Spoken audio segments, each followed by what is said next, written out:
intinding-intindi. Kitang-kita ko yung struggle, malinaw yung mensahe. It raises yung discussion about abortion. We should finally talk about it and do something about it. Hindi mo nga alam yung pinagdaanan ng isang tao unless you've lived it. Ang hirap maging babae sa Pilipinas. Nangyayari siya sa maraming kababaihan sa Pilipinas pero hindi siya pinag-uusapan. Sobrang happy kami na may ganitong film to talk about such complicated issues. We need to start having these types of conversations. We get a glimpse of the reality of other women. The choices that we have is we don't have a choice. Paano sa mga unfair na bata, 13 years old, na biktima ng isang bagay na hindi nila kagustuhan at all? We're supposed to have this conversation years ago but walang matapang na kayang gumawa ng ganito. Kaya naman talaga sobrang raw and sobrang nanginginig pa rin ako from the experiences ni Sunshine. Kwento siya ng maraming kabataan at mga batang babae na rin.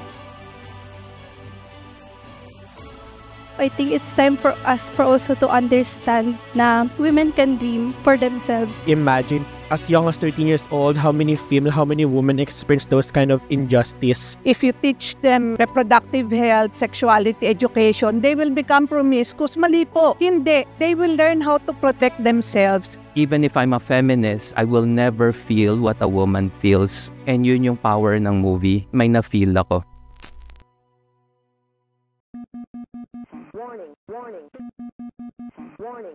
Sino nakapanood na ng Sunshine? Ayan, dapat lang kasi ano to pagpag, so may spoilers. So, ha? Ang alin? Oh.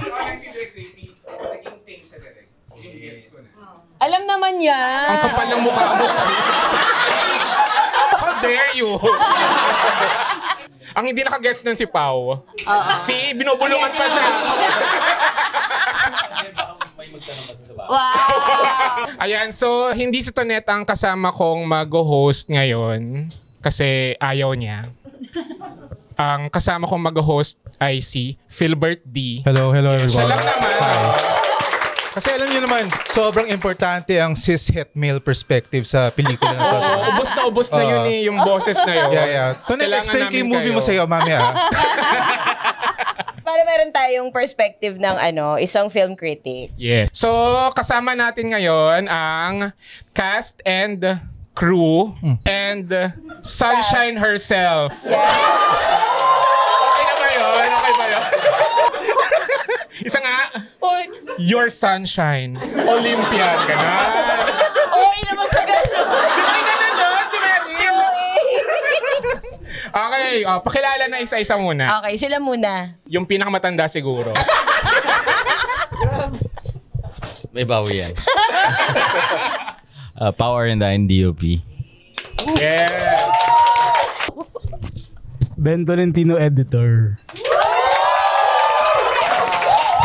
Ba't ka nakamas? Tapos yung mask niya, yung ano pa ha? Tara, hindi ba yung surgical mask ha? Ilang frontliners ang inagawan mo niyan? A frontliner we have here. Aero Francisco po, PD. Zara po, costume design.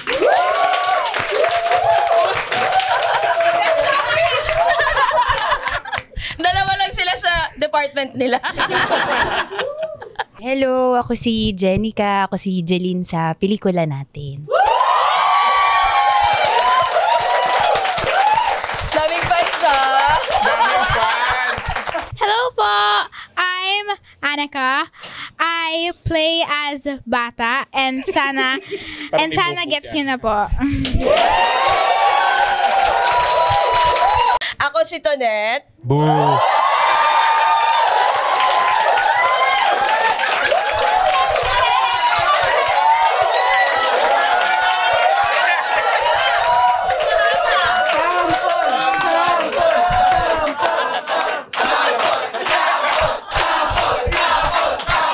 Gusto niyo i-cancel ko tong recording?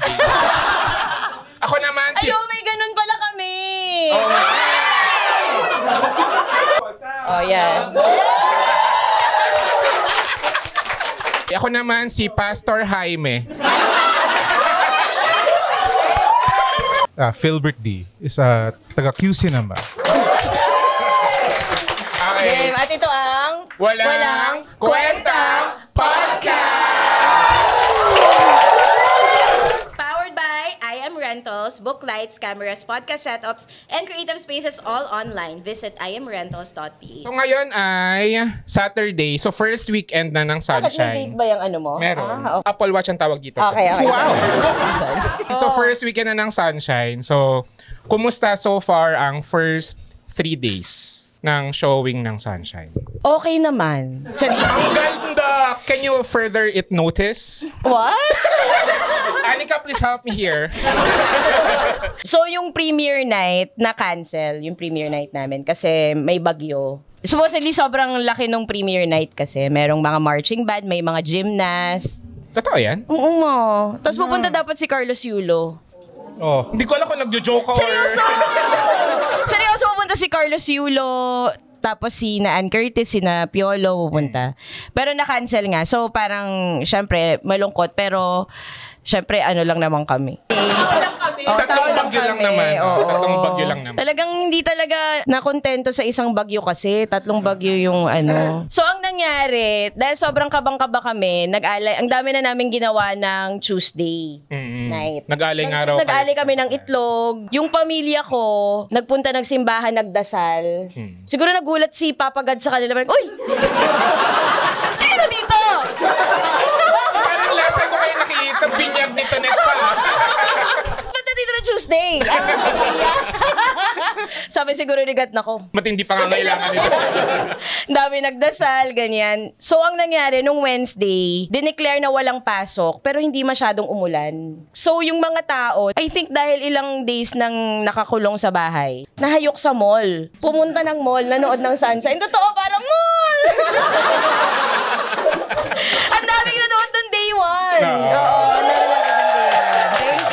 Oo, yung sa SM North EDSA, parang yung 2:30, 7:30, tsaka 10 ay sold out. Yes, na-sold out. Dahil may mga Q&A. Thank you guys. Pati yung Tuesday, Friday, pati yung kaninang Saturday. Yung iba, kumusta? Napanood nyo na ba? Di nga. Hindi pa. Busy sila. FGD lang yung Ikwento ko napanood. sa'yo, gusto mo? Si Zara napanood yung kagabi. Ay, talaga ba? Thank you naman, oh. Kamusta yung reception? Okay naman din. Umiyak din ako. Ganon. Ikaw ba si Sunshine? Ako yung nurse. Ay, yes, oo. Naalala niyo ba yung nurse? Diba? Yes. Hindi masyadong halata. Pakihirap yung mask. Nung ako, direct, nainis na sa akin yung mama ko. Katabi ko kasi si The Jean Mami. Garcia. Oo, nung nanood kami ng Sunshine. Ngayon, yung eksena ni Maris, yung nung tinake na niya, kung ano yung kailangan niyang i-take, saan niya dapat ilagay. Tapos hindi ko alam kung bakit nga ako lang yung ganun. Kasi tinitingnan ko, hindi gumagalaw yung mga ibang. Nasa pinakataas ako. So makikita ko yung reaction ng mga nasa baba. Somehow, yung ulo nila. Pag ganun niya, ganun din ako. Pag alam mo yung, hindi ko alam kung dahil ba artista ako. Kasi minsan sa totoo lang, direct, hindi ko po alam kung marunong ba akong umarte o talagang utu-utu lang ako. Pag may sinabi sa akin, naniniwala ako agad. Parang kunyari po, nung baguhan akong artista, lahat ng mahal ko sa buhay, nalagay ko na sa kabaong. Pag yung requirement, iiyak. Lahat talaga. Lahat na ng kamag-anak, ganun. Kahit distant relative, naisama ko na. Tapos eventually, after a year, wala nang dating. Hindi na siya believable sa isip ko. Hanggang sa dun ko nakita na, ang pinanggagalingan ko pala dapat is, naniniwala lang ako na nangyari talaga sa akin kung ano yung nandun sa script. So, nung nakikita ko si Maris, napapahawak ako sa kuan ko, ma'am. Tapos ang masakit pa dito, wala naman akong nobyo. So, paano ako mabubuntis? Sabi ko, paano mo mabubuntis? Walang laman yan. So, pag gumagano siya, gaganon din ako. So yung upuan, alam mo, lazy boy po naman yun. Pero talagang sabi ko, parang may mali sa lazy boy ko. Tapos hindi ko na lang, i-recline yun siya. Ito ba, okay ba? Hindi. So, iangat ko ulit na ganun. Ganun ako ng ganun. Naiis na yung mami ko. Sabi niya, ano ba? Sabi niya, nadidistract ako sa'yo. Tapos sabi ko, shoo ka, maingay, nanonood sila. Na-shush pa nga si Jean Garcia. Oo, the Jean Garcia. Kao. I mean, I haven't watched it yet. Oo nga. Yes, R16. Ilang years pa ba? 9 ka pa lang, di ba? 9 ka pa lang. 7. 7 pa. Yung kagabi, hindi na siya premiere night. Hindi na. Parang special screening. Special screening. So, kumusta yung reception ng mga tao last night? Sa celebrity screening. Iba't iba yung iba't iba yung mga reactions nila. Pero karamihan umiyak. Yung usual na reaction sa regular screenings, ganun din naman yung naramdaman nila. Yung bahabol mo to net, umiyak sila. Hindi naman. Hindi? Actually, nung una kong panood, hindi ko naman in-expect na nakakaiyak siya. Nagulat na lang ako na nung nag-screening na kami, na may naiyak. Yung first na FGD, may mga naiyak na nun. Parang nakakaiyak pala yung pelikula natin. Ganda, lack of self-awareness. Yes! Ibang ina-expect ni Tenet, alam ko yun. Hindi ko na lang sabihin dito. Hindi ako nung napanood ko siya, first screening ng first day. Akala ni Tenet, Fantastic Four yung pinanood ko eh. So akala niya, ganun ka ba ka-fan ng Fantastic Four? So pinanood ko siya sa SM North, 12 noon. Tapos may katabi ako na magnanay. So nakita ko na umiiyak talaga sila. Umiyak din naman ako at some point. Ganyan. Ayaw pa. Pero, yung pinakamasayang experience ko dun sa panonood ay parang isa yung reaction ng mga tao sa paligid ko. Nung nasa motel na siya, nung first time niya mag-attempt, tapos yung confrontation nila ni Elijah. Parang isa yung reaction na nakukuha dun sa mga audiences. Na parang I think yun yung nakakamiss din sa panonood sa sinihan. At sa Sunshine nila yung nakita to net. So thank you. Nag-joke si JV. Hindi, pero totoo. May question ako for everyone. Parang ano na lang yung pinaka-important na experience nyo sa paggawa ng Sunshine? Memorable? Memorable. Siguro si Philbert muna. Alright. Kasi yung sa Quiapo, when you think about your experience sa Sunshine, naisip nyo kaagad? Kasi alam mo, Direk, iba kasi po talaga kapag nabasa mo yung script sa nakita mo na siyang ina-act out. Kahit na alam ko yung story, gulat po talaga ako. Parang after the film, medyo parang nag-lag ako. Tapos feeling ko bumalik lang ako sa realidad nung may nagtatanong na for pictures together, ganyan. Thank you very much, Direk. Kasi the film awakened something in me. When I am offered a project, it is usually the role given to me that I look at. And that allows me to decide should I do it or wag ba. But for Sunshine, I said yes for a specific scene na hindi ako kasama. Meron kang sinulat, Derek, yung time na may binili na si Maris sa Quiapo.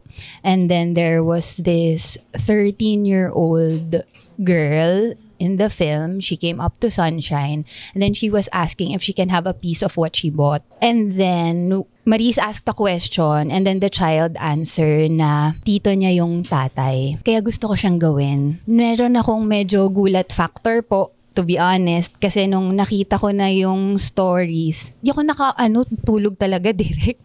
More than 24 hours since nung last full show natin. Kasi, ang tagal bago ko na-process yung pelikula. Hindi ko siya na-process talaga agad. It took a while. And then, I just really hope that people would watch it through the lens of Christ also, na parang it stirs up something in each one of us. Like we see how blessed we are, how privileged we are, how many are silenced for too long already. Let's be their voice. Let's respond with love. Let's respond with truth. Kasi yun yung nakita ko. Ang pagkakakita ko sa pelikula natin, kaya ako umuo sa kanya. Kasi kailangan makita ng mga tao yung mga bagay na hindi natin nakikita pag lumalabas tayo ng bahay natin papuntang trabaho, papuntang eskwelahan. Hindi po nangangahulugan na porkit hindi natin sila nakikita sa araw-araw. They don't exist. Thank you talaga, Direk. Kasi when I was in high school, I volunteered as a tutor for a non-profit organization in Marikina. Dahil sa pelikula mo, ko sila, bakit ko sila nakalimutan? Because of life. Parang bakit ganun? Ang dami nang nangyari sa akin. Hindi man lang sumagi sa utak ko na I have so much reach now. We can talk about something, ano yung kailangan. Susubukan kong likumin para sa inyo. So thank you talaga, Direk. Maraming salamat po. Ikaw, Anika. The most memorable thing that happened in the process of making Sunshine is the scene where I'm following Sunshine saying like murder, murder, murder. We did like a few rehearsals for the take because in the scene I need to somehow magically disappear, you know? I need to exit some point so it would give that like illusion. Every rehearsal I found where I would need to exit on my own because there can't be somebody saying like, you know? I think Ate Maris also mentioned this here. It's like where somebody was saying, hala si Maris Racal, hala ang haggard niya pala. Sabi niya, hala, ang haggard niya pala. Yes, yes. That thing. So I could hear that. I was like, okay, keep walking. So I kept on walking, right? And then came the point that I needed to exit. There was somebody blocking me, so I couldn't exit. I was like, excuse me po. And he was like, anong kailangan mo dito? I'm like, I'm sorry, I need to exit po. And then they like let me exit, but there was a fortune teller there, somebody that like palm reads that thing. And then I actually got to the point where I needed to exit, but I would still be seen at that point where I was standing. And then the fortune teller went up to me and said, "Te, may promo kami, gusto mo?"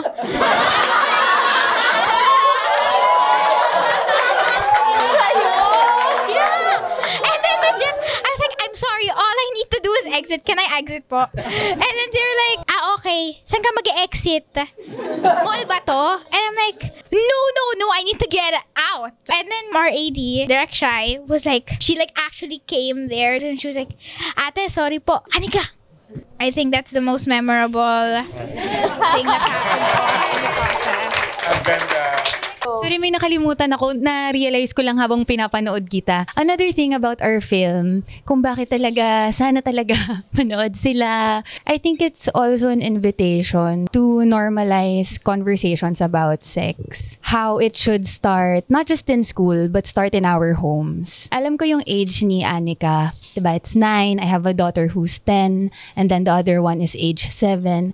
I started talking to them about sex at the age of 3. Very particular ako sa kanila what their private parts are, how it shouldn't be touched, no one should touch it, these are sacred parts of your body. I-educate natin yung mga bata na kailangan alam nila yon. I try to tell them, babae o lalaki, hindi pwedeng humahawak sa chest, hindi pwede sa vagina, hindi pwede sa puwet, hindi pwede i-feel.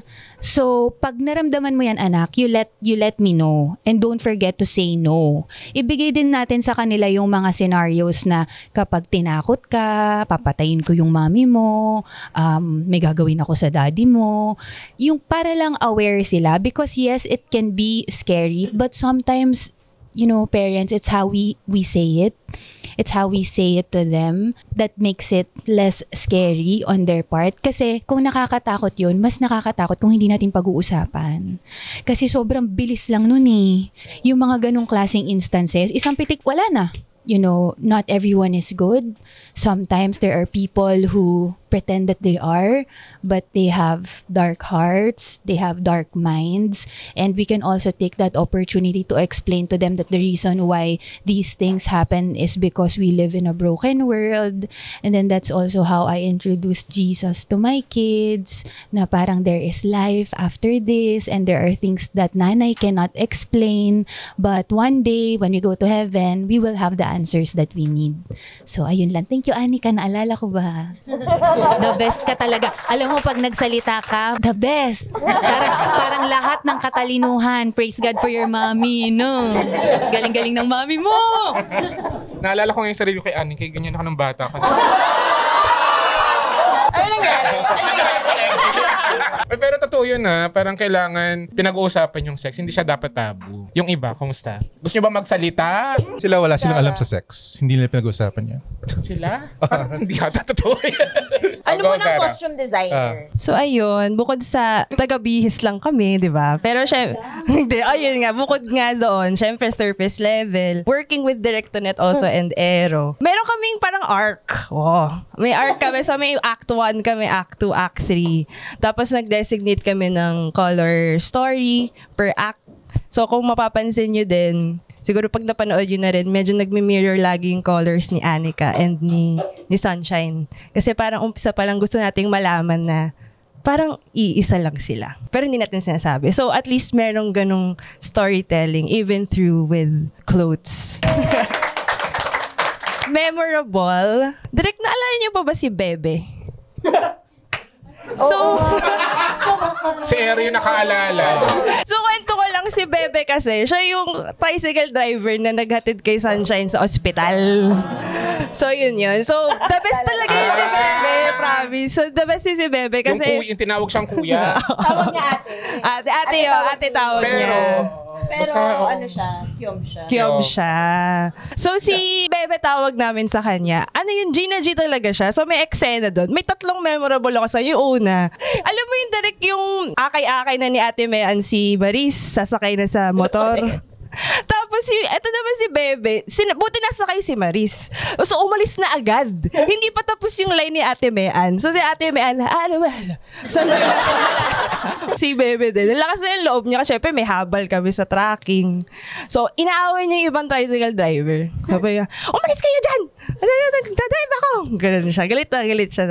Tapos, siguro yung kwento na lang ni Angel. Wala pa kasing casting for Bebe, no? So, si Angel, yung production manager and location manager namin, naghanap siya ng tao na para dun sa tricycle driver. So, nag-ikot siya sa mga bahay sa Quiapo. Di ko lang pwede ko ito sabihin, pero basically, nangatok siya sa bawat bahay. Sabi, tao po, may tomboy po ba dyan? Na marunong magmotor! Ayan. Ba't kailangan tomboy? Gusto ko tomboy. Yun yung brief. Nakaabot si Angel ng barangay. Nagtatanong siya ng tomboy. At least gusto ko totoong tomboy. Pwede namang nagtotomboy-tomboyan. Representation matters. Representation matters even for a tricycle driver. Si Angel yung nakahanap nung jeep na Gift of God. So hindi yun production. Nagpakita talaga siya ng mga in fairness mga sa kanya. options. Mga options. So pwede namang pintahan pero mahal pa yun no, pag pinintahan. Gift. Na nung una, ay nag-cancel yung Gift of God. Oo, nag-cancel. Nag-cancel si Gift of God. So nangyari? So ang memory ko, napopostpone yung shoot. So akala nila scammer si Angel. Well, insert natin yung picture niya dito. Para gets nila. Alam mo bang ginawa ni Angel? Tumambay siya sa may E. Rodriguez. Nagpara siya ng jeep. In fairness kay Angel. So, pag may nakita siya, eto, ako itong jeep na to, paparahin niya. So, akala, dahil hindi na siya binabalikan, scammer daw si Angel. Pero hindi lang yung driver yung ginambala niya, yung mga pasahero. Hindi naman pala sasakay. Dati okay na pala. Yung iba. Ako, medyo madami din kay Sarah. Pero siguro ang pinaka-memorable yung... Feeling ko alam na nun lahat, yung Bougainvillea. Ay, nakwento ko yan, pero go. Nung day na nag-message sa akin si Direk, nagsa-set up ako ng gymnasium. Ang sinaset-up namin yung SEA Games, basically. Aligaga ako na nag-aayos ng game. Sabi ni Direk, Ero, nakita mo na yung bahay? Sabi ko, yes, Direk. Sabi niya, pwede mo ba lagyan ng Bougainvillea? Sabi ko, ano yun, Direk? Medyo matrabaho siya gawin. Yung mood kasi nung eksena, happy and inviting. Sabi ko, okay, sige. Pwede ba itong i-add cost? Sabi ko gano'n kay Direk. Sabi niya, sige. As in, mag-aabono siya. Sabi niya gano'n. Sabi ko, okay, tawag ako ng mga supplier. Pag tawag ko ng supplier, syempre, ang ine-expect kong gusto ni Direk, yung mga Bougainvillea nakadipa pag gano'n dun sa... Bonggang-Villea. As in, Bougainvillea talaga. So, nagtawag ako. Yung mga nahanap ko, yung mga mamahalin na, yung matanda na talaga, basically. So, nagsend ako ng cost estimate kay Direk. I think nasa dinner ka nun eh. Tapos, sabi niya, ano to? Ba't naging 200K?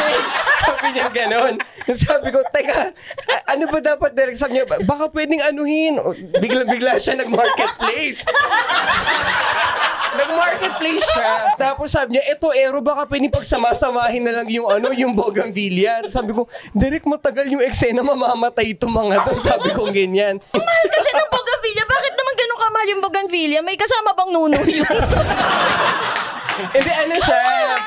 Yung Bougainvillea kasi, Direk, matagal siya tumubo. So, dahil matagal siya tumubo, mahal siya. Kaya nung tinatanong ko sa'yo, alam ko na mahal. Akala ko talaga mura Direk, lang. Mura siya. Wala ba kayo siya. sa Pasig nun? Nagdala kami. So, nawala yung mga Bougainvillea ni Mama sa yung Bougainvillea namin, syempre yung relax lang. Minsan nga papatayin Hindi na 200,000. Hindi 200,000. Yung mga galing talagang hinubog ng kahirapan. Tapos, Tapos, nagpabili pa rin ako pero konti lang, no? Tapos ang sabi ko, sige, babayaran ko. Pero hindi 200,000. Syempre, mas mura. So, pagkatas na lang ng shoot, pakiuwi na lang sa amin. So, pag-uwi, dami na yung bougainvillea. Natuwa sa'yo si Aida. Pero bakit na-edit out? Anong eksena dapat yun? Si Ben. Kasalanan ni Ben. Hindi. Nag-decide naman kami. Actually, sinut natin, di ba, isang beses na hindi pa yung may bougainvillea. Dalawang... Oo, sinut namin. Tapos parang, naalala mo ba yun, Pao? Oo. Yung office. Sa hospital muna. Naalala mo yun, yung parang dala mo yung anak mo. Tapos, meron kasing part ng na minit ulit nila si Doc Helena. Kasama si Sai. Si Angeli. Si Angeli Bayani. Tapos, nung inedit na namin, parang hindi nag-work kasi hindi siya inviting kasi hospital nga. So, inulit na parang yung nga inviting, may bougainvillea. Tapos, hindi pa rin nag-work, so inedit out. Go Ben. Bukod doon, alin pa dito yung mga inedit out? Siguro pinaka-memorable sa akin yung hinahanap namin dito net yung emotional climax talaga ng pelikula. Kasi at that point, limited na lang yung mga eksenang pwedeng kunan. Kaya siguro yun din yung naging namin, North Star kung ano yung mga kukunan pa at yung mga eksenang tatanggalin namin. Ano yung naging process nyo ng editing? Parang, kasi di ba minsan pumuputol na habang nag-shoot? Wala. Okay. Hindi ko alam kung... naman kami, Bentol. Inantay natin yung moderator sa'yo. Di ko alam kung magaling ako na editor o utu-utu lang ako. Kanino kay Tonet? Hindi, siguro kasi para sa akin yung pelikula, hindi naman ako babae kaya mas empathy building yung experience ko while watching and making the movie. So, yung eksena ni Anika and Sunshine, yung nag-rehearse siya, dun talaga ako na antig. Parang dun ko fully naintindihan yung journey ni Sunshine. For me syempre iba-iba. Yung yung towards the end. So, dun ako nakuha nung pelikula nung moment na yun. Yun yung naging... Nag-gets mo na. Yun ba yung emotional climax na sinasabi mo? Yun ba yung nahanap nyo? Or may iba ka naisip? Yun, okay. Ano ibig sabihin na emotional climax? Kumaga lahat ng mga pinagdaanan niya, doon papunta lahat. Doon siya umiyak. Doon siya umiyak. Favorite ni Ben yan yan yung what's the emotional climax? Di fine. Let's find the emotional climax. Kasi yung SEA Games, ang laking eksena pa kasi nun, di ba? Yun yung pinagpipilian nating eksena. Supposedly, sa script kasi, sa SEA Games, gagawin niya yung routine niya. Kaso wala na tayong budget. Tsaka wala na oras. Kasi syempre, dapat yung final, sobrang ganda nung nun. Kinausap na ako ni Rain nun. Si Rain yung line producer. Kasi sinabi niya sa akin. Tsaka actually si Angel. Sila yung parang may idea. Kasi nga, kukunan din the next day, pero wala nang budget. Tapos sabi nila, Direk, what if hindi mo nakunan yung final May suggestion silang iba. Oo, yun. Parang, what if wag mo nang kunan? Kasi nagawa naman na niya dun sa Pero syempre, alam kong bukod sa nagsasuggest sila, wala na rin kasi talagang pera. Alam ko naman yun. Hindi nyo na ako kailangan utu-utuin. Hindi ako, di ba kayo, hindi nyo alam ko, artista kayo, utu-uto kayo, editor. Ako, director ako, hindi ako utu-uto. Tinawagan ko si Ben. Kasi Aris ako. Pag Aris, wag nyo kasi sabihin ko anong gagawin. Parang dapat, say it nicely. Hindi kasi diba yung mga Aris, ayaw nilang sinasabihan ko ano dapat gawin. Pero in the end, gagawin din naman nila yung sinabi mo. Pero gusto nila, kunwari sila nakaisip. Matigas ang ulo. Anyway, so nag-usap kami ni Bentol. Tas yun, parang na-realize namin, parang tama nga na okay lang na wala yun. Feeling ko edit out ko din. Kasi bukod sa dodoble, parang at the end of the day, hindi na mahalaga yung kung nanalo siya or kung ano yung routine niya sa dulo. Tama. Buti hindi na-edit out yung SEA Games. Medyo nakakakaba yun. Uy, papakita natin yung set ng SEA Games. Ano ba siya? Concert. Stadium. Stadium siya. Tapos papakita natin na lang sa episode kung paano binago ni na Aero yung yung buong set. May before and after. May before and after. Oo. May time lapse. Wow. May oras Tapos yung hospital na ang peg namin ay Fabelia, nilamanan yun ni Aero at ng prod team. Wala talaga siyang laman. Actually kanina dun sa Q&A, may lumapit sa amin na midwife and parang medical staff sa Fabelia. Tapos parang sabi niya parang, Direk, ang galing nakapag-shoot kayo sa Fabelia. Uy, sabi, akala nila nag-shoot tayo. Alam niyo ba yung Fabelia? Yung baby factory, di ba? Actually, yun yung peg talaga ni Aero, na akala naloko yung dalawang na parang, galing nakapag-shoot kayo. Sabi ko, ay ate, hindi para abalahin naman yung mga parang, Shooting lang kami. In fairness, props. Galing na Ero doon. Galing na Ero. Memorable daw si Pao. Oo, si Pao. Si Pao ang DOP ni Irene sa Only We Know, si Danaya, Meet Vincent Galen, at saka sa Maria, kay Pedring, Almost Paradise, ano pa, at saka Avatar. Titanic. Ang tanda na talaga ni Pao. Mali binigay mong pelikula. Uninvited din. Kasama ka. Uninvited. Yes, okay. Yung memorable for me, well, apart from yung first time pinadala ni Tonet yung script, 2020, no? Pandemic. Yes. So, syempre, nung nabasa ko yun, emotional read siya. Sinabi ko sa sarili ko, kailangan ko talaga. Kahit anong mangyari, gagawin ko tong movie. Tapos, reading it, syempre, hindi naman namin yung experience, pero opening our eyes, diba? Being empathetic to that situation. Yung nag-location hunting tayo sa Fabella, doon ako parang sobrang heartbroken nung nakita ko yung situation. Na at least ngayon, like me, I guess, parang nakita na ng lahat kung ano yung situation ng mga young people and not young people getting pregnant na dalawang babae to a bed. First half nandito lang siya in her garment. Ganda. Yun, so totoo, meron sa sahig. Meron sa sahig nga. So yun, so for me, daming moments sa Sunshine na hindi ko akalain na nangyayari talaga, diba? So okay na nakita natin in the film, same experience for everyone. Akala ko iyak si Pao. Tonet, parang sobrang importante sa film mo yung feeling of Manila. Was that in your head na ito yung spirit ng Manila, ito yung feeling ng Manila? Actually, mas Quiapo Church. Kasi kahit na dati, yung tingin ko talaga sa Quiapo Church ay irony. Kasi dati, bago mag-pandemic, yung mga nagbebenta ng mga pamparegla, tapos yung may mga kandilang itim, nagbibigay ng gayuma, nasa labas sila talaga ng simbahan. Dun yun. So pag nagpupunta kami ng Quiapo Church, parang kakadasal mo lang, tapos huy, pamparegla. Ganun yung konting steps lang. Ngayon kasi nasa isang side na. Parang growing up, hindi naman ako galing sa Maynila. Galing akong Pasig, pero pupunta naman kami doon. Ganun yung naisip ko. Parang, ay, ba't ganun? Ano yung pamparegla? Bakit may mga snatcher? Feeling ko, doon umikot kung ano yung Quiapo na full of irony and contradictions. Nanood ka ba ng movies about Manila? May ginamit ka bang peg for showing off Quiapo or Manila? Mas documentaries. Okay. Mas documentaries about abortion and pamparegla. Nakaraniwan talaga sa Maynila. Na doon talaga nakikita. Even yung mga undercover, nag-i-interview ng mga nagbebenta ng pamparegla. Tapos even yung mga in-interview ko na mga bumili ng pamparegla, sa kanila galing yon na yung binibigay na papel, galing sa ilalim ng santo, yung nagbebenta ng pamparegla, yung isang memorable na imagery sa isang na-interview ko, yung nagbenta sa kanya ng pamparegla, nakasuot ng Nazareno. Kaya ganun din yung ginawa ko kay, dun sa nagbebenta kay Tita Angie, na ganun. Na usually, kasi hindi naman siya hayag, syempre. Karaniwan kasi yung gustong magpalaglag ay kakapit sila sa Diyos. So, nandun talaga sila sa Quiapo. So, pwede sila maghanap ng mga rosaryo, mga rebulto. Pero deep inside, kakapit talaga sila sa patalim. So, 2-in-1. Kumbaga, one-stop shop. Si Angel din yung nag-undercover. Nagpanggap siyang buntis. Si Angel. Siya yung subject ng podcast na to. Kasi naghahanap din siya ng locations doon eh. Tapos, ganun talaga. Parang hindi mo kailangan lumapit sa kanila. Nakaka-feel sila na, ito, buntis to. Tapos lalapitan ka na lang talaga nila. So, si Angel, na-feel lang nila. Actually, pati si Maris, na pagkamalanding, naka-mask. Naka-mask, parang ganyan. Undercover.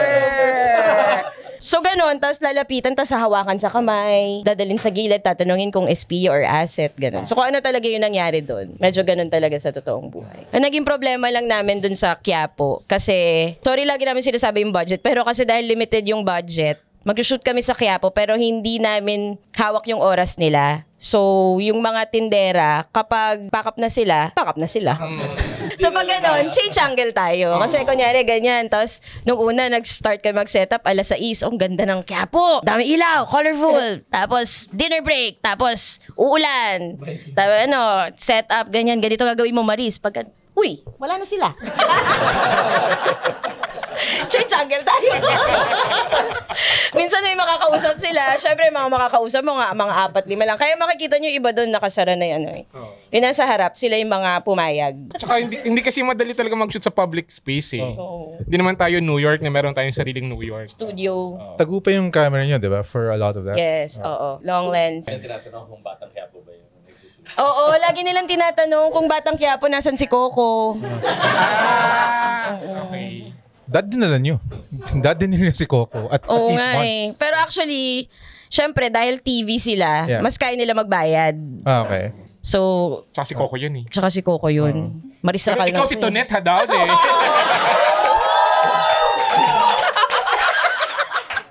May kulto talaga dito. May tanong ako kasi si Anika, yung role ni Anika, sobrang laki yung impact dun sa film. So parang gusto ko malaman kung paano yung naging process nung pagtatrabaho nyo, Tonet, with Anika. Parang ano yung naging process? Kasi bata eh. Ay hindi, ano na yan? 54 na to. I'll go. Ikaw na eh, sumagot. In English, please.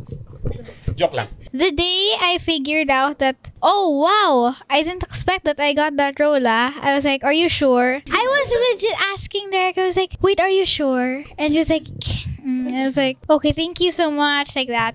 Because I didn't process it yet. And I was like, oh my gosh. You know, like, oh my gosh, I got the role, like something like that. Fun fact, Sunshine was my first ever audition for a movie. And then Derek was like, we'll arrange like acting workshops for you and Ate Marie. So I'm like, okay, thank you so much, you know, because like all I could say there was really thank you, thank you, thank you, thank you. My most used word there was thank you. This is another memorable experience. Me and Ate Marie, we were crawling, and then they were like, if your character was an animal, what animal would it be? And I couldn't think of anything, so I was like, a dog? Wait, she's not a tiger, she's not a lion. So I was like, okay, a dog. You know, and Ate Maris was so sophisticated. She was like, Annalyn would be a squirrel. I was like, oh my gosh, I'm a dog and she's a squirrel, you know. We also had a child psychologist on set to explain why I had to say those things, why I like had to do what I was doing, you know. Yeah, that's how we prepared for the film. And I think I learned most of the things I learned in this topic from Sunshine. Like the reason I learned it is because of Sunshine. How about Andito you, yung mom Tonet? niya. Andito yung mom niya. How about you, Gusto mo Tonet? magsalita, mami? Naiiyak si Si mami! Go! Okay, mami, dito ka. Yung parents ni Anika, for me, very progressive yung pag-iisip nila. So, nung sinabi namin sa kanila na tanggap na sila, syempre kailangan nila munang basahin yung script. Okay lang naman kung hindi. Kasi syempre... Okay, so they sent the script the day of the script reading or the night before the script reading. I didn't know that I would need to say those words in the audition. Because at that time, my Tagalog was not very good. So I couldn't understand a thing that Derek was saying. So I was like... So when Derek was like speaking in Tagalog, I would just be like... So like... Ayaw mawala ng trabaho niya. Good instincts yan, good instincts. There was a time in the audition that Derek was speaking in Tagalog and I was already zoning out because I didn't know what she was saying. And then she was like, Anika, naiintindihan mo ba ako? I'm like, oh. Yeah. So when I read the script, I knew that there were going to be words like that in the film because Ate Marisa would be cursing in the audition already for the script. But I never thought that I would say what she was saying. So I was like, okay, why not? You know, because like, and then when I got to the script reading, I was saying the words. I was like, oh, I just said that. And Ate Sario was like, hala. So I was looking at Ate Sario. I was like, what does hala mean? And she was like, it's like an expression. And like, oh my gosh, you just said that. So. Tonet talaga corrupting the youth, oh. How about you, Tonet? Ano? Sila naman. Sa kanila naman ang question. Hindi, yung yung naging process mo with Yun. Anika. Yun na yun. So kinakausap mo, hindi ka naiintindihan. Pero yung child psychologist on set, parang siya talaga yung bahala dun sa eksena. Homeschooled si Anika. So, sanay talaga siya sa maraming matatanda sa paligid. Sanay siya na hindi niya ka-age. I actually have no friends that are like actually my age. But I'm your age. Yeah, you're my age. 54. So, parang pagkasama namin siya, parang siya talaga matanda. Nakakalimutan namin na bata siya. Tapos, so yung child psychology, sinasabi niya na parang madali lang talaga naiintindihan ni Anika. Pro meal po ba yung gatas niya? Ay, breastfed. Taray! Usay ni Anika, in fairness. Ikaw, the look of the film, yun nga, shooting Manila. Yung when you're reading the script, nakita mo na kung anong gusto mo gawin? Or was it a process na para makita yung Manila sa film? Wala kaming pegs talaga ni Tonet eh. So, it was a process. We found even our rules in shooting, our compositions, we found it organically during the shoot. Parang we had ideas before shooting. We had a presentation meeting. Aero came before me. He had a 45-minute presentation of his deck. And so I was rattled. And then mine took almost a minute. Okay. Solid. Si Aero kasi, as a teacher siya. Yeah, so from the script, we understood that like all of Marissa's shots would be in singles, clean singles. May mga rules na kami na create ni Tonet. Pero like the look of Manila itself, parang it's almost the location dictated what it would look like.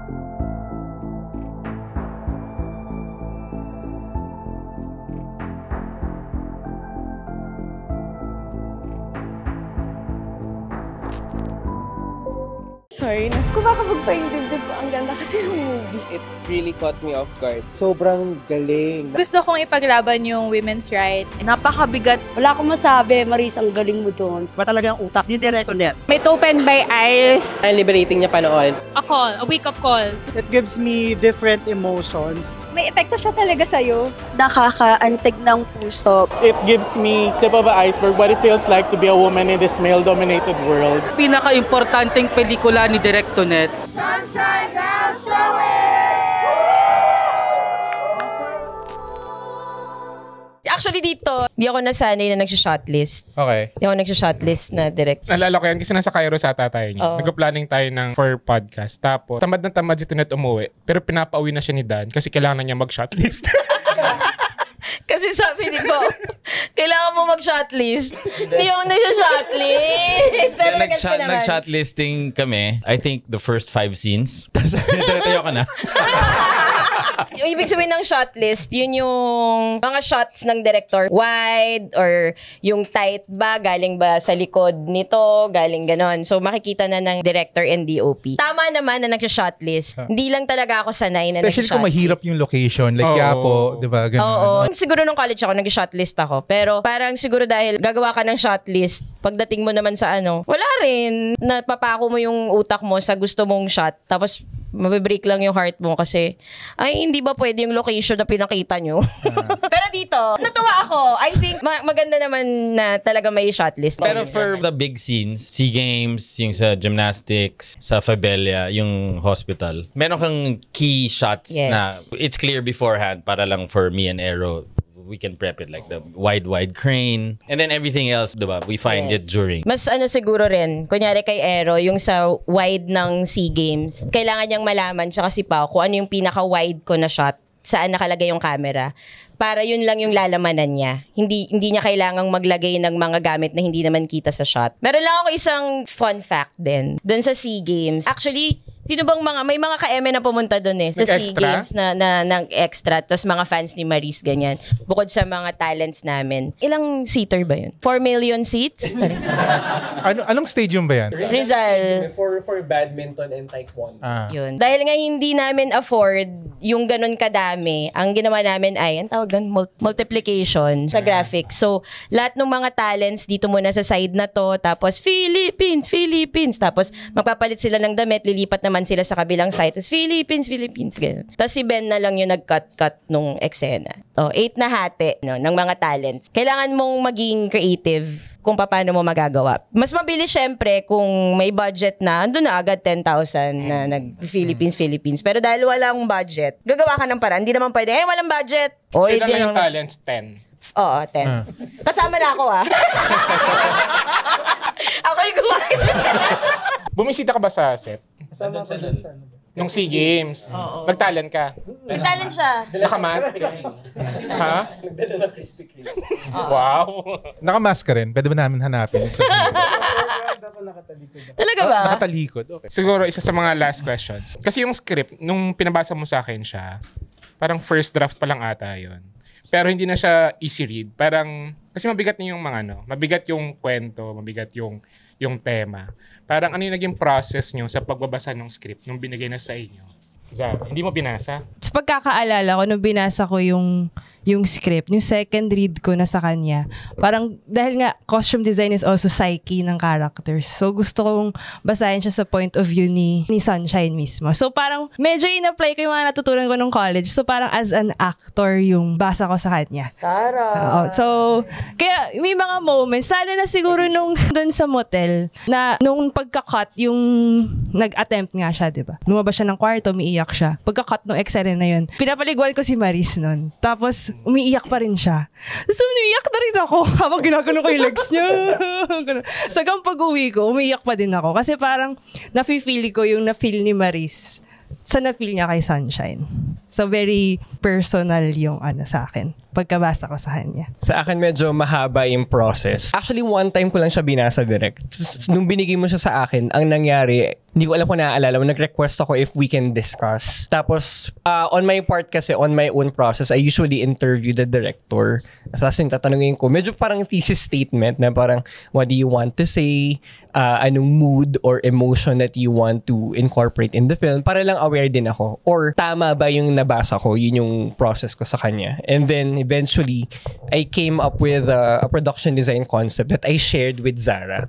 So, it was a tedious discussion between me and Zara din na parang feeling ko nakailang Zoom meeting na kaming dalawa lang creating a concept na mag-a-apply dapat dun sa pelikula. And that's why pink is the color of Maris in the film, purple is the color of Anika in the film, and then eventually they merge together, may mga ganun siyang elements, no? And then dun din pumasok yung idea of an outdated Manila or outdated world na in the sense na si Maris hindi siya old, pero yung paligid niya is very traditional and old and very outdated. So may mga ganung elements kami that we had to take into consideration to the point na we would try as much as possible to marry wood in most of our decorations. Mga ganun siya. Tapos, ang dami kasing na-request sa akin ni Derek sa project, no?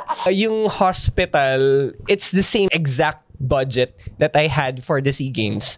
And parang 3 days shoot yung hospital, yung SEA Games. A few hours lang. Tapos apart from that one, trumenta ako sa Batang Quiapo ng mga props. Talaga ba? Oh, may dayang, meron tayong dayang Batang Quiapo. Meron kaming dayang Quiapo na hindi namin sa Quiapo shoot. Anong eksena? Oh, di nyo napansin. Shoot sa Tatalon.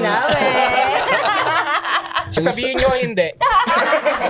Sure ka na ba? Yung Then yung kay Ren din, may mga parts na ni-remake tayo na parang ni-reshoot natin. So I had to mount Quiapo in QC. Hindi na nawala yung Excel sheet ng budget sa sa laptop ko. So I think doon ata ako nawala ng buhok. It's a very long process kasi I still, every time that I make a decision, I need to go back to my director and make sure na tama ba ito. Kasi actually yes, kasi may cost implications siya. And generally, yung cost kasi hindi nyo siya makikita sa screen eh. It's either masasabi nila, pangit yung gawa nila, gano'n, di ba? Just consideration siya every time. Kaya I think lagi mo din na-bring up direct yung budget na maliit talaga yung budget namin. Pero we're trying to make it look like as if, kahit pa paano, may budget naman kami. Gano'n. Yun po. Magkano ba budget? 500,000? Yeah. 500. Pro bono ba lahat? Madalas kayo nag-away? I think discussion lang siya lagi. Mukot ko talaga ako sa PD. Okay. Sa ilaw, hindi masyado. Kasi wala ko alam sa ilaw. Yung motel lang. Ang ganda ng PD tsaka ng ilaw. Sobrang swerte ko kay Ero tsaka kay Pao.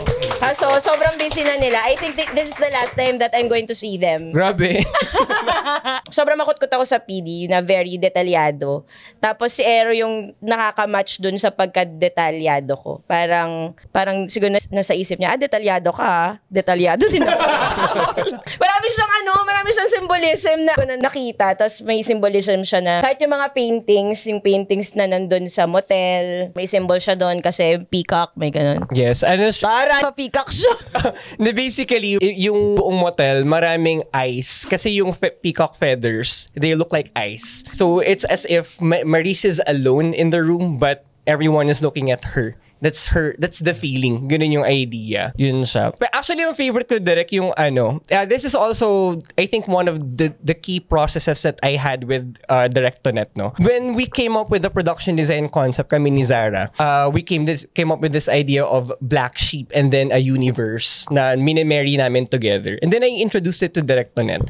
And then sabi ko, Direct, I think for this to be effective, you need to marry it in the script. Sabi ko ganun sa kanya. And that's why she came up with the nickname Sunshine. Pero that's actually, the name Sunshine is her contesting the outdated world. Tapos, yung motel room, hindi yun yung itsura ng motel room. Ano siya? Red and blue. Oo.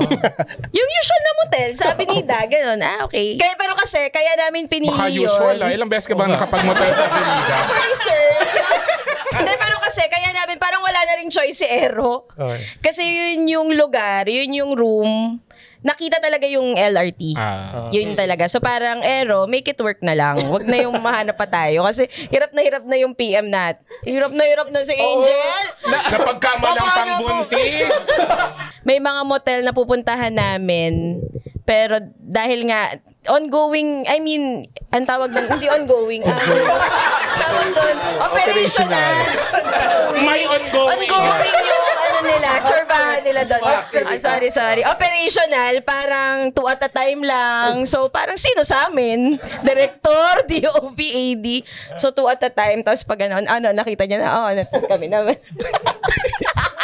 Pininturahan ni Ero ng green kasi green yung green yung opposite kasi ng color ni Maris, which is syempre academic pakinggan.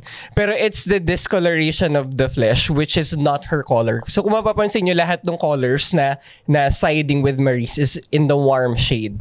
Yung opposite nun is complementary, going to the green side. That's why she was wearing that kind of costume. She was not herself during that time because she can't figure it out. Parang ganun. Yan.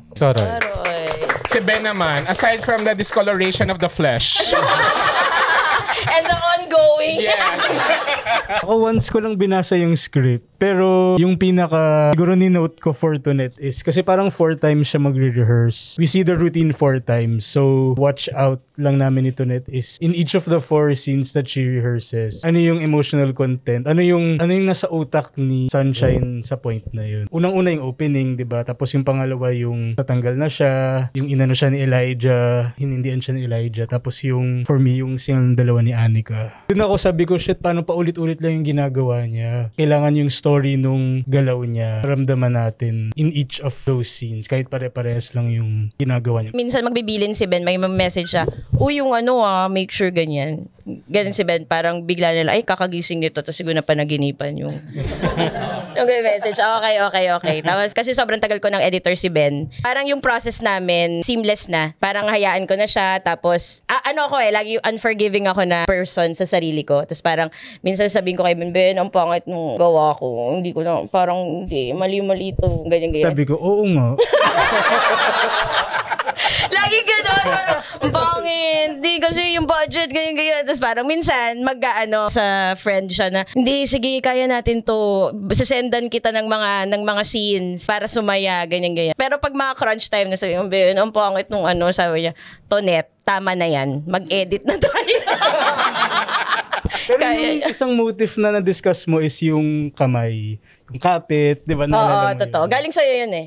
may inserts lagi ng kamay na naka-ano sa chan, ganyan. Later on, naging ano na lang din motif. Meron pa akong isang side story kay Maris dun sa motel. Kasi, di ba, lalagay niya yung saito dun sa keps niya. So, kailangan niya syempre magtanggal ng damit. Eh, di ba yung ginawa kasi ni Zara na hanggang dito lang. Parang crop top na Tapos naka-short siya. So, syempre nung first take, di sinabi ko naman na ganyan. Kailangan pag ibalik mo yung shorts mo, ganyan. Kasi syempre hindi naman, naka-legging siya na nude. Tapos syempre, inano namin yun sa post. Di naman para maghubad talaga siya. Binura na lang. Binura na lang. Nung first take, ang ganda na nung gawa niya. So, nilagay na niya, kunyari, sa keps niya, ganyan-ganyan. Tapos, nung pag-upo niya, ginawa niya yung buong routine. Nakalimutan niya ilagay yung shorts niya. Pero hindi ko na rin napansin. Tapos, parang hanggang dulo, na parang umaano siya, tapos, lumabas siyang ganun. Nilapitan ako ni Rain, sabi niya, te, ano yun, hanggang dulo, wala siyang panty. Hanggang sa hospital. Walang naka-alala, te. Oo, sabi ko nga, te. Sayang naman, missed opportunity. May panty. Oo, may panty siyang tinanggi. Bukod dun sa skin tone, may panty pa siya dapat. Oo. Nakalimutan niya wala din na, hindi ko rin kasi sobrang na ako dun sa, engrossed na ako. Tapos pagka-cut, lapit si Rin, hindi natin kaya yung niya hanggang nasa tricycle hanggang sa hospital. Sabi niya, Dok, walang panty. Tama nga naman. So, inulit namin. Sorry, Maris. Go, Pao, ikaw. Well, interesting kasi dahil nga one POV kasi ni Sunshine yung buong thing, right? And then we have Annika's character coming in. So parang hinahanap namin ni Tonet yung way of executing that na hindi jarring yung appearance ng bata. So, di ba, creating the rules nga of shooting it. And then at the same time, yung arc nung character ni Sunshine, for me, important na ma-establish yun, how we lit her. Marami kaming shooting down para mas oppressive. And then the very few moments now we can shoot up at her para yung mas triumphant yung dating niya. So yun, setting all of that. So parang kailangan may clarity for us shooting it na ito yung rules na sineset namin for the character. Yung sa akin, sorry, Dirika. Feeling ko kaya rin siguro ako naglalag after nung film.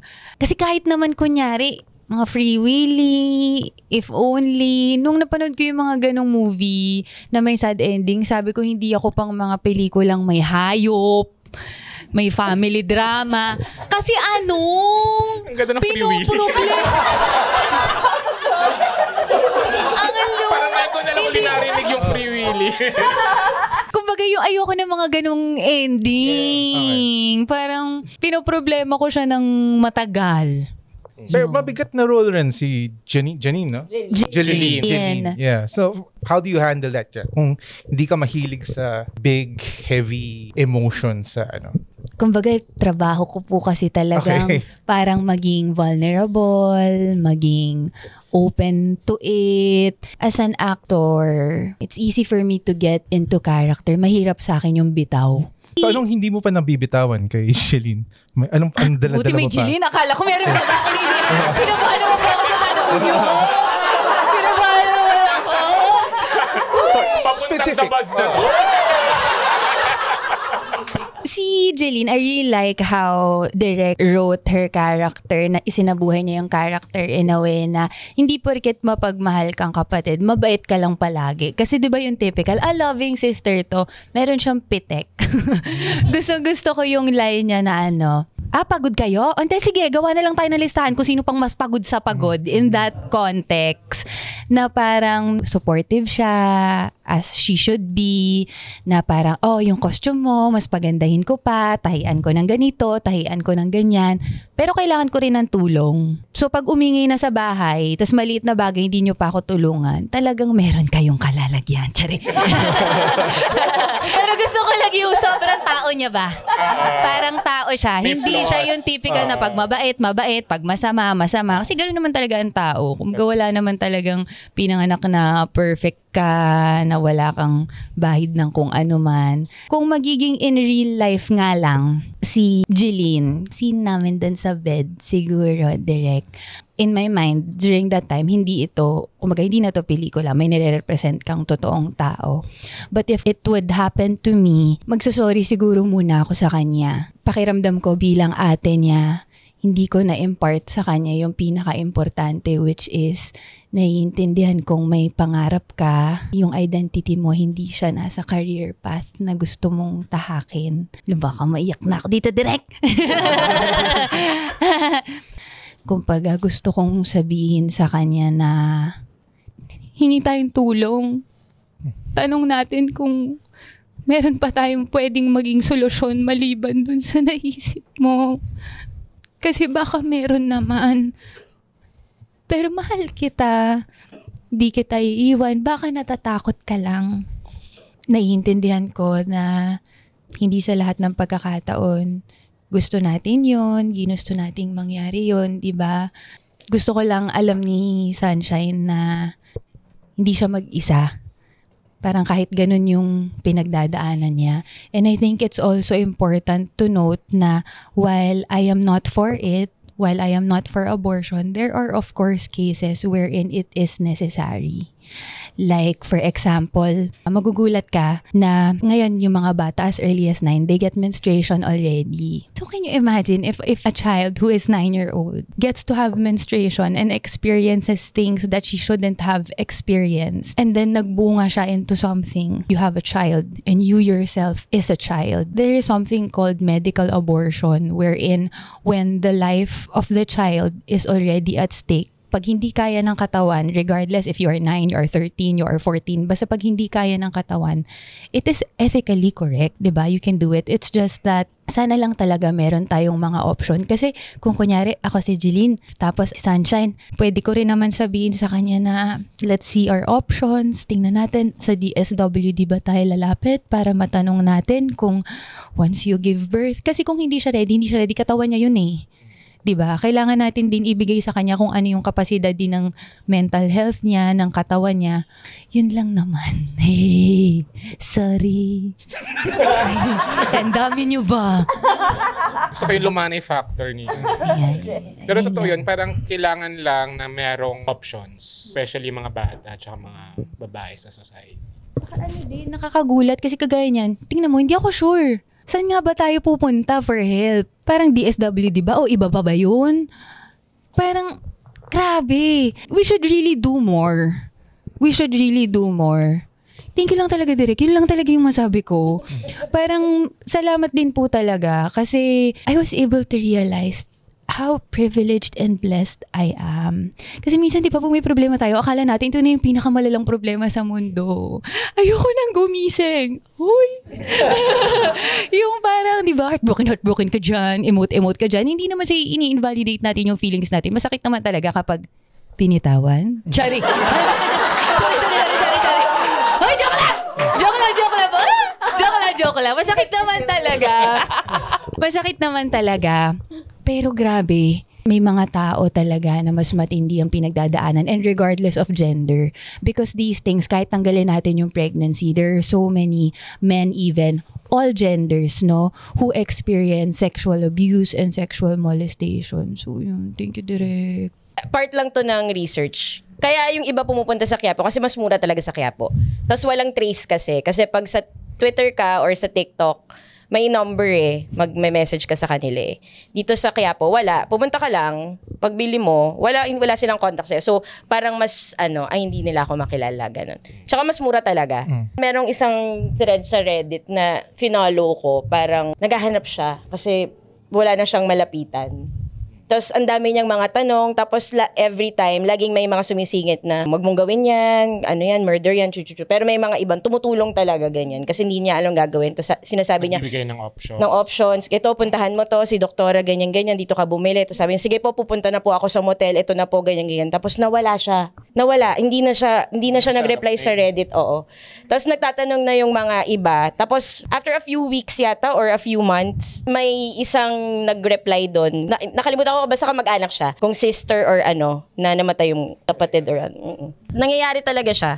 Habang tumataas yung population, tumataas yung mga cases. Reality talaga siya eh. Direk, ko lang, may naalala kasi akong scene dun sa sinabi mong may nag-comment ng wag mong gawin yan. Nalala ko si Doc. Yung si Papa God. Naalala ko yun, thank you kasi feeling ko kailangan makita yon na parang minsan kasi common din po talaga na kapag ka may believer ni Lord, di ba? They rebuke not out of love. They rebuke out of self-righteousness. So, parang call din to, like, for example, for fellow Christians, for fellow believers, na si Lord nga hindi sila kinokondem eh. 'Di ba? Si Lord hindi naman yan, ginawa mo yan, hindi na kita anak. There is no such thing. 'Di ba? And please believe me kasi I had also a season in my life where I really stopped going to church and I rebelled against God. Kasi may isang, well-meaning tong tao na tong churchmate ko na to, but she told me that if I will push through with the annulment, I am not a Christian anymore. And it offended me so much at that time. And then, alam mo yung parang, naniwala din ako sa kanya sa kung ano yung sinasabi niya. So, sana maging call to na parang we can tell the truth of the gospel and how the gospel sees it. But don't do it in that manner. Don't do it with the thinking na dahil hindi mo ginawa or hindi mo gagawin, mas nakakalamang ka na sa kanya. Mas mabuti ka na sa kanya. Just the fact na kinokondem mo siya, na hindi mo pinapa-feel sa kanya na loved siya and supported siya. Ang dali kasi magsabihin, wag mo gawin yan. Madali kasi wala naman sa tiyan mo. 'Di ba? Wala sa tiyan mo, hindi mo naman kasi naramdaman. Pero kung nasa yan, sige nga. It's okay to be confused. It's okay to ask questions. And if you have that feeling, hindi rin natin dapat ini-invalidate yung mga ganong bagay. So, ayun. I just pray that... Hindi ko na alam na stress na ako. Actually, direct I've decided I give up.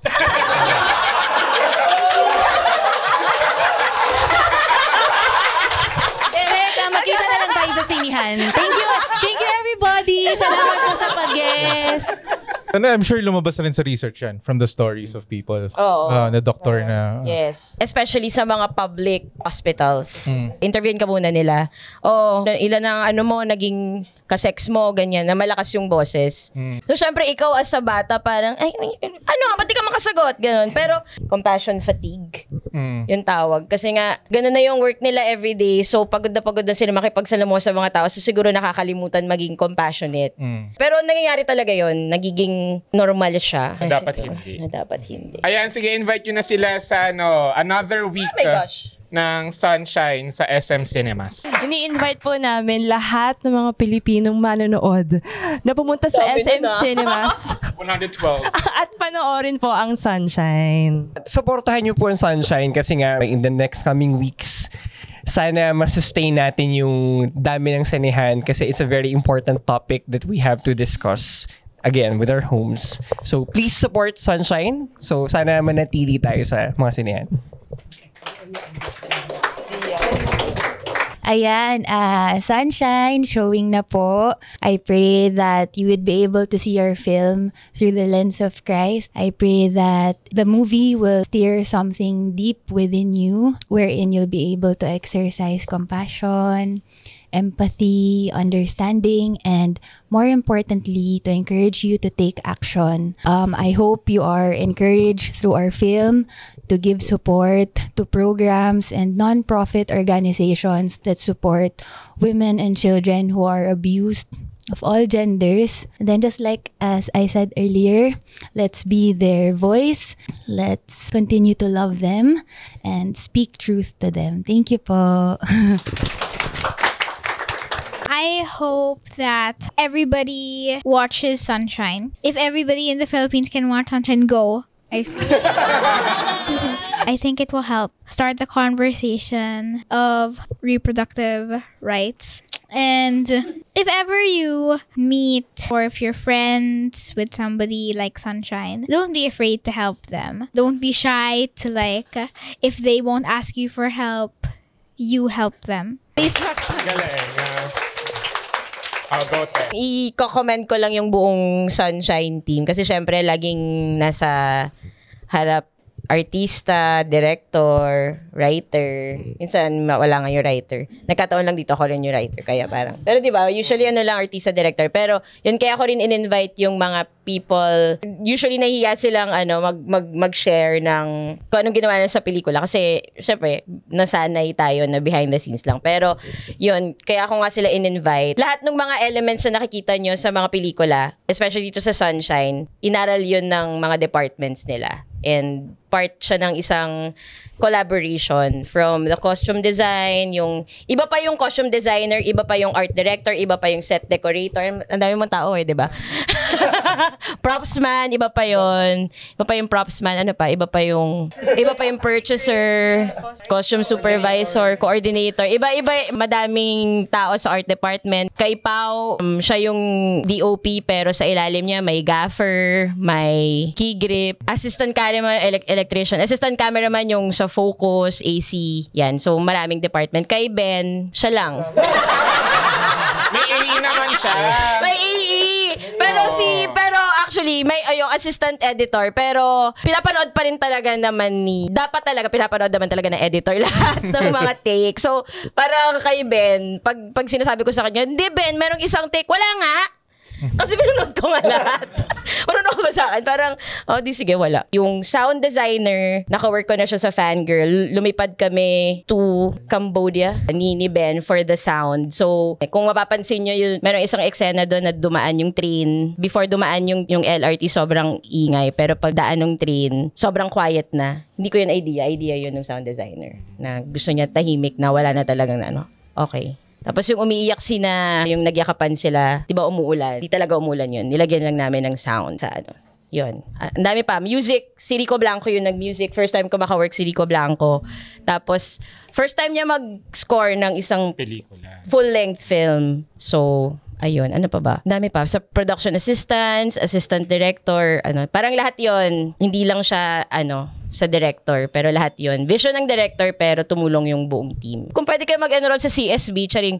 Kasi magaling na teacher talaga si Ero ng production design. Kaya yung production design deck niya, as a teacher siya doon so, mahusay na. Exploration of the flesh. Yes. So, laging magkadikit yung production designer tsaka DOP kasi kahit anong ganda nung production design, kapag magkagalit sila ng DOP, hindi niya iniilawan ng maganda.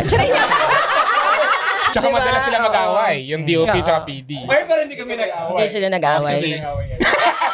Akala mo lang. Alam mo ba tinag sa akin ni Charing? Ayun lang. Ayan, manood kayo ng Sunshine. Oo nga, ang ganda. Showing na sa lahat ng SM cinemas. Hindi lahat.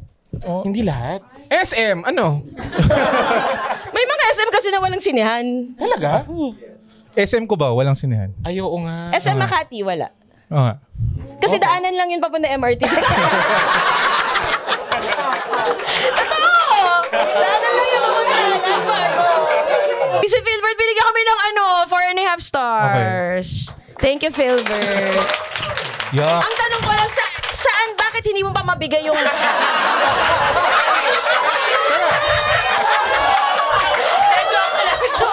Kaya kayo invite dito para confront ka by Philbert. Accept ko naman. Joke lang. Nung lumabas yung review ni Philbert, meron ka talaga nahihimok kapag nagsusulat ka. Galing eh. Kaya kinakabahan ako pag sino. Oo nga! Nakasense ako, sabi ko, may energy pag dito. Seryoso yung pinanood ko, naisip ko talaga si Broca. Talaga? Like, Maynila. Bona, specifically. Talagang naisip ko talaga. Nakita ko. Especially yung mga long shot, yung mga long lens niya. Maynila sa Coco Naliwa. Shit. Yeah. I think si Pao yun. Budget yung ilaw. Thank you so much. Yeah. And manood kayo. Tapos, support Philippine cinema. Lalo na sa panahon ngayon. O sa mga nagsasabi na nagiging puppet na daw yung podcast namin kasi nagpo-promote kami ng mga pelikula. Aba, dapat lang. Ano pa? Sino pang magtutulungan? Ayan. So, salamat. Lalo na sa mga ka-eme. Grabe. Para kayong kulto. Salamat sa pag-support sa Sunshine.